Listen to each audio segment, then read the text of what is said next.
I've just been doing my chores and listening to Mark Commode slagging off films, which hasn't put me in the best frame of mind for talking about the Day of Reckoning.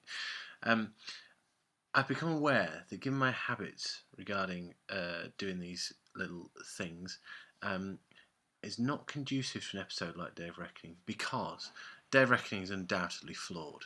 And if not flawed, then it's the episode in which this story has just jumped the shark. And brings home to roost all the little niggles I've been airing about Terry Nation. I've been trying to be generous, but fundamentally Terry Nation's an appalling writer with one good idea. But that's not true. Terry Nation has lots of good little ideas. He had one brilliant idea, which Raymond Kuzik made work, and then lots of good little ideas. And the little ideas include such things as, let's just get a bit more light on the situation. Well, the Daleks, that was a good idea. Daleks invading Earth, that's quite a good idea. Alligators in the sewers, I'll go with that. The Black Dalek having a pet called a Slither, that was not a great idea. So I'm going to call this the Keys and Marinus effect, which is that having started off with a brilliant premise that is working, has worked so well so far through this story, Nation just can't maintain that level of exposition, I suppose, and development of that single idea. So instead, rather than just working with what he's got, he throws in a whole host of other things. So that's problem one. What we've got here is, not only is the bomb defused in the most ridiculous way, note to any children who wish to become bomb disposal experts in the future from a complete novice in the field, I don't think, personally, it's a good idea to pour acid on the bomb. I just don't see that working, especially not in the pulling effect in this story. And even if you do want to get off with a potential time lady, I just don't think it's worth the effort. Okay, so where was I? All these ideas are just thrown at us, and it just seems so pointless. Everything's working out quite nicely, but there we go. Next problem, Hartnell's not in this episode. Now, with hindsight, Hartnell is what was making the Dalek invasion of Earth hang with its fingernails to being Doctor Who, because it's so bleak. I'll get back to this bleakness thing. So the fact that Hartnell's not in this episode means that we are left with our three main leads. Susan is actually being pretty good. Better late than never.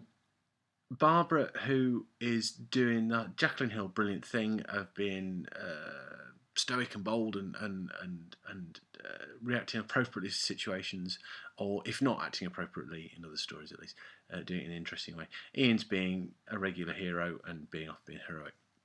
But the fact the Doctor's not there kind of makes this just seem too much, too bleak, too like something like Survivors, another Terry Nation product from the Terry Nation line of stories that aren't much fun.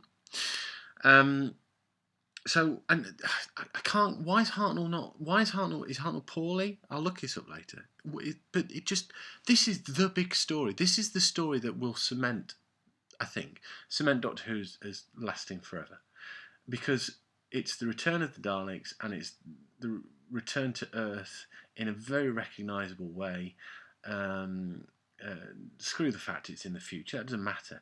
What matters is, everybody's still got guns. There's lots of guns in this. I'm feeling comfortable about the guns in this. But so why give Hartnell a holiday halfway through? That just seems bonkers. On the flip side, it does allow Susan and David to continue to develop their relationship, which is, okay. It's okay. It's good. It'll do. I'm not going to go much further than that. Next reason why this episode fails: the effects have just gone to pot. Okay, we've got a little bit of fun outside location work, and coincidentally, if Hartnell's going to be off in his holes, why not just have him some location work, which has obviously been pre-filmed? Just throw a few things in. I don't know, just walking around. It's always a pleasure to see the Doctor doing something, right? It's very, very rare in Doctor Who that the Doctor's on screen and you're bored. Take the Doctor out of the picture, unless it's in New Who, where they make an asset of the Doctor not being around, turn left and love monsters and whatever else like that. They actually make it a feature. Blink, obviously. But why take the Doctor out? This is bonkers. This is the story that's going to make Doctor Who soar forever. And yet he's not there. That's a very strange move. But the effects are just abysmal. Suddenly, from the classiest story, we get an absolutely shocking alligator effect, which is clearly the smallest alligator. It's an alligator that if I had Gaia would eat the alligator in. Yes, there she is. Would eat the alligator in Dalek Invasion of Earth. It's so tiny. And it's a reasonably perilous moment, and yet then you get the shot of this alligator that somebody shoots. My God, if he shot the guy must be what, 5-6 meters away from the alligator, and yet he manages to hit this infinitesimally small creature. He must be the most crack shot. Why have they not got him out hitting the Dalek's eye stalks? He could take out the whole invasion force with that sort of skill. Ridiculous. And then we get the title, The End of Tomorrow, which has no bearing on the plot whatsoever. I'm getting sick to death of people mentioning Bedfordshire. No, the only time anybody ever says Bedfordshire, unless you're from Bedfordshire, is in the Dalek Invasion of Earth. Surely. I can't think of a single reason to say the word Bedfordshire. I've said the word Bedfordshire more times in the last minute than I have in my entire life. Fact. So, as I said, my habits where I watch the episode, Libby will poodle off to bed, and I potter around tidying up and things like that, thinking about what I'm going to say. And I just got more and more cross. It's just ridiculous. And it just frustrates me. Here's my other reason. Take the Doctor out of the picture, you lose a lot of the fun. Lose a lot of the fun, and all the heavy-handed Terry Nation stylings come to the fore. It becomes very, very obvious, long before anybody says the word camp, that we've done the resistance side of World War II, and now we're entering the concentration camp side of World War II. And you get an effective outside location shot of a bunch of people pulling a train, and they're looking pretty miserable, and quite honestly I wouldn't want to be in their shoes. And you think, okay, I can see what you're talking about here. I didn't need to read Mouse to get this bit. And then somebody says camp, and you think, yeah. Then you get the black marketeer who gets eaten by the Slither. The Slither is the most embarrassing thing. Bless the director who's clearly seen this thing. Oh my God. And if and I'm going to look this up, if it's the director that's doing the outside shots, the external shots, there's some style there, there's some class there, and then to be presented with this lump of nothing and be expected to make this a cliffhanger is just absolutely ludicrous. So, mercy me. I mean, we could have done with a cheering up today, and we were never going to get it with the Terry Nation story unless we have some kick-ass Doctor. I mean, breaking all my own rules here. Whiz on to Planet the Daleks when Pertwee takes everything so drastically seriously, and this is all you get. My God, I'm on Spiridon and things are bad. It's bad.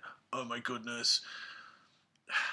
So ultimately, this is, let's hope and pray that the next episode pulls this around, and it will. I know it will. It's gonna be great. The Daleks going. Oh, right. 8 minutes 43. Shocking. The Daleks, I was trying to think earlier what the Daleks did in this episode. The Daleks do two things. They shoot a van, okay? And in shooting a van, what you effectively get is the crappy flying saucer effect. A model shot, right? Okay, so embarrassing. 2, Barbara runs over one with a truck, right? Fair play, Barbara. Yet another notch to give you on my favourite companions list. But ultimately, Terry Nation, this is your best idea. What the chuff are you doing with them? You've invented this thing. You haven't got a clue how to write for them. It's just shocking.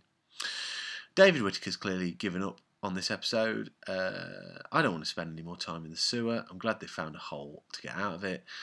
Bring back the Doctor.